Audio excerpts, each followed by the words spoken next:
Welcome to the Tower of London, and we're going to look at three of the towers on the east side. These are the Broad Arrow Tower, which we're looking at right now. The next one will be the Constable Tower and also the Martin Tower, all part of our look at the whole of the Tower of London. As we go into the Broad Arrow Tower, as you can see, this was built in 1240 during the expansion of the Tower of London and its surroundings by a fortification bristling with defence towers.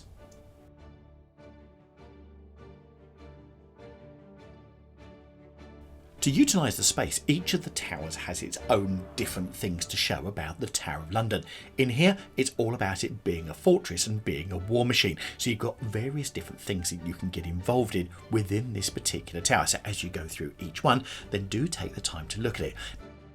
Those narrow windows are there for a reason, and actually the tower on this side, which is the Constable's Tower, which is the next one we're going to look at, and this one are very similar, and they're shaped like a capital D with the circular side facing the city, and it would allow the archers to use those very narrow windows to position themselves in all directions so they could fire out, but to actually get an arrow back in the other way would be extremely difficult. If you've been following our series on the Tower of London and all of the different parts that we've shown you, you will have seen lots more graffiti just like this in all of the other towers as well. So what you can see is this was definitely used as a prison area, and the prisoners will have inscribed into the walls, but once again dating back to the 1600s. So once again, very, very old graffiti by those people imprisoned in this tower. Within this room here, you can see what one of the bows and the arrows would have looked like that they would have used from the inside here.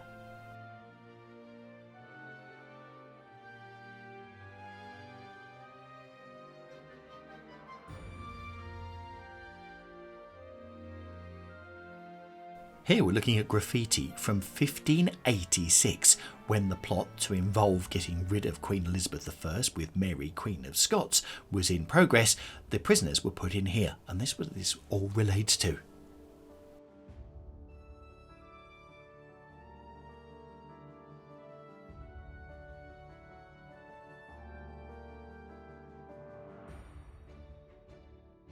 If you really fancy trying these on, please do, but be warned. They are extremely heavy, so how these were worn, Lord alone knows when they were operating on a day-to-day basis, running around the tower and trying to defend it.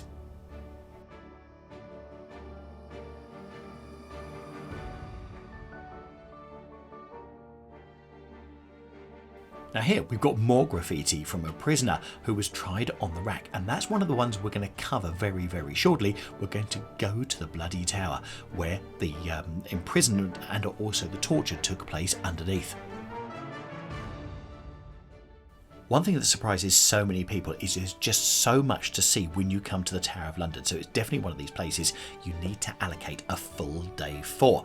Right, okay, so this is all about the war machine, and what I absolutely love underneath that is, here's the fortress health and safety, and always use protective clothing, it says, and if not, go find a surgeon. Right, we've got some of the protective armour, the chains that went round, and these are also incredibly heavy as well. So if you've got that on and the hat, it's very hard to move at all. Right, let's go out of here, and our next tower that we're heading towards is the Constable Tower. So it's along the fortress wall looking over the east side of London to protect it, and in we go to the Constable Tower, again originally built in 1240 but rebuilt in the 19th century. The Constable Tower is one of the tower's first fortification of the Tower of London. It was created by Henry III between 1234 and 1274. The fortifications at the time were intended to transform the tower from a dungeon to a properly protected but simply into an impregnable fortress. Now the constable of the stronghold was his commanding officer, his manager and the person in charge of it, and it was his duty to keep the fortress in a position to support a siege as well as to foresee unannounced military exits. He was an important personage, usually appointed by the king. With the position being hereditary, it was then transferred down through the generations. The Constable Tower was the place where he lived. Now, more than just a fortress, Henry III, when he made his heavy modifications to the Tower of London, transformed it into a palace, and that's all the towers that he created were real apartments with the living room, the bedroom, the kitchen, a cellar, and of course, prison cells. Hence all the graffiti all over. This tower tells the story of the Peasants' Revolt, which is something that happened on the outskirts but really did affect London, because London became the sort of the focal point for the Peasants' Revolt. Now, if you want to know more about it and you're not a member, you might want to join us as membership, because we've done a 4-part series as a podcast on the whole Peasants' Revolt. Each of these towers are quite small, but don't forget they're not just on the one floor that we're in, they went up and down as well, so you could get to the roof but also you could get down below. So we leave the Constable Tower and now we're going to head towards Martin's Tower. But before we do, let's have a look along the fortification, because this tells the story of the most recent executions that happened here at the Tower of London. So a lot of time when people think of the Tower of London, they think of torture and they also think of beheadings and executions. Well, one of the major executions that happened here is during the First and Second World War, when these 12 people were tried and then executed and shot just at the base of this wall. And we'll look over there in just one second. And this was during the First and Second World Wars.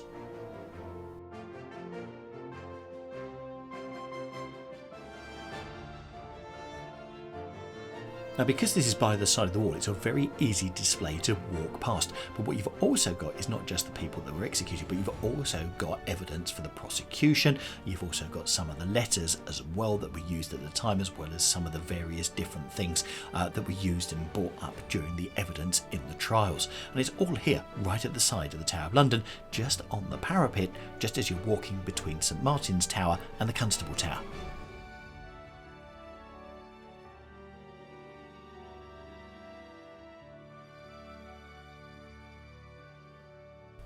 Coming to the Tower of London, there is just so much to take in and so much history, and here we're just looking at one minute part of it, but this just shows you where you are and where the firing range was.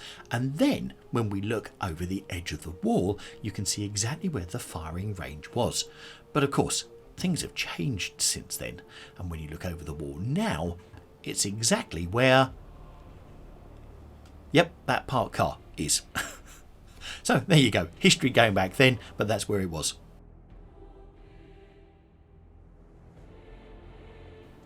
Again, the Martin Tower was built in 1240 in the reign of Henry III, who ruled between 1216 to 1272.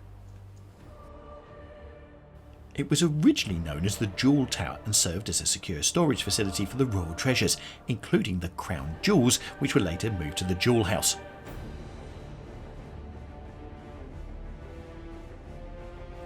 Over the years, the tower's been used for various purposes, including as a records office, a private residence, a royal mint, and a storehouse for artillery. It was during the 16th century that the tower received its current name, the Martin Tower, after a notorious prisoner named John Martin was held there. Now, what I love here is just look at the staircase going above your head, but then you've got the original stairs underneath the wooden ones. It just goes to show you how old and eroded away they are. And then, of course, you're looking back at the original stone, which built this back in 1240. And a nice view back, there you go, to the Constable Tower as well.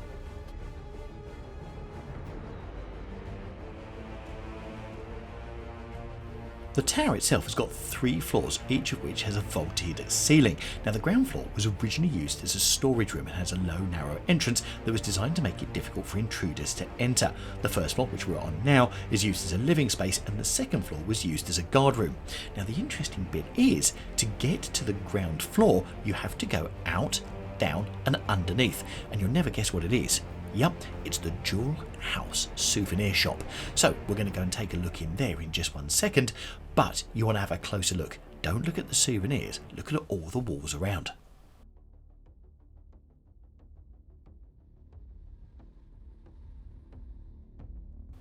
And this just has to be one of the most classic views of the Tower of London. Looking around, we're on the north battlement here, and we're looking here at the White Tower sandwiched between the Jewel House and the Artillery House. Now, you know I said about a minute ago the jewel house shop was hidden away. Here it is. Yep, you've really got to look for it. So many people miss it. But do come on in and have a look, because yes, as you look around, you've got a lot more graffiti from prisoners from years gone by.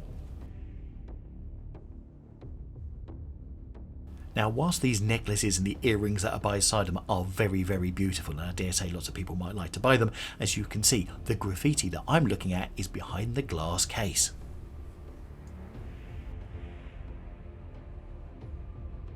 Now, because the glass case is in front, most of the graffiti is protected.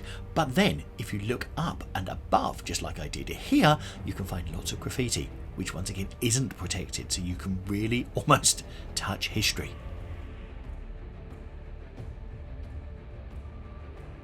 Now, I would bet that most people probably miss out this jewel house souvenir shop, purely because one, it's a souvenir shop, and two, it's so easily to miss because it is tucked away in the corner, but it's right underneath the Martin's Tower. That's where you need to look. So that's our secret. If you're a watcher of this channel, for you, if you're going to the Tower of London, you want to pop in here and really experience it. What I think is incredible is just the shapes of the windows that you've got round here, of the arches, and just looking up at the ceiling. And that is a giant fireplace which is right behind the till. So if actually you're looking at the till and they give you a funny look, just tell me you're looking at the fireplace. Anyway, what did you think? What was your favourite part of our visit to the Tower of London and the eastern battlements and the eastern towers on that side? Had you seen those before? In the top right hand corner, I've put our video to the palace aspect of here at the Tower of London that not many people know about. So if you click on that, I'll see you in there.